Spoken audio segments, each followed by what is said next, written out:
आहे. पण प्रॉब्लेम काय आहे, माय बाप ग्रामीण भागात असतील तर ते धुरे कोरण्यात तरबेज आहेत. बांध बांध त्या भाषेत हो बंधारा बंधारा. आमच्या इकडे बंधारा नाला असते मोठा, वाहून जाते माणूस त्याच्यात.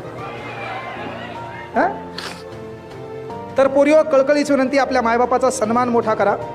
पोरांना विनंती आहे, आपण तहसील ऑफिसमध्ये गेला असाल कास्ट काढायला, कधी कास्ट व्हॅलिडिटी काढायला, कधी NCL काढायला, त्या ठिकाणी एखादं गावातलं डॉक्युमेंट जमा करू त्यानं घर बांधले, त्याला कळलं पैसा कसा कमवता येते, आणि तिथं ते आपल्या बापाच्या कपड्याकडे पाहून, आपल्या बापाच्या बोलीभाषेकडे पाहून कदाचित तिथल्या कर्मचाऱ्यांना आपल्या बापाची मजाक उडवली असेल. इथं लागलेले क्लास 2 ऑफिसर आहेत, PSI झाले असतील, MPSC क्लर्क असतील, यानं आव्हान दिले. येणाऱ्या काळात पोरीनं पण सांगितलं की बाबा मी इथली कलेक्टर होऊन दाखवेल. त्याच्यामागं सर्वात मोठं साथ आणि हात कोणाचा असेल तर ते पहिल्यांदा भारती सरांचं आहे, तेही बी आपल्याला नाकारता येणार नाही. आणि म्हणून पोरं लक्षात घ्या, आपण एखाद्या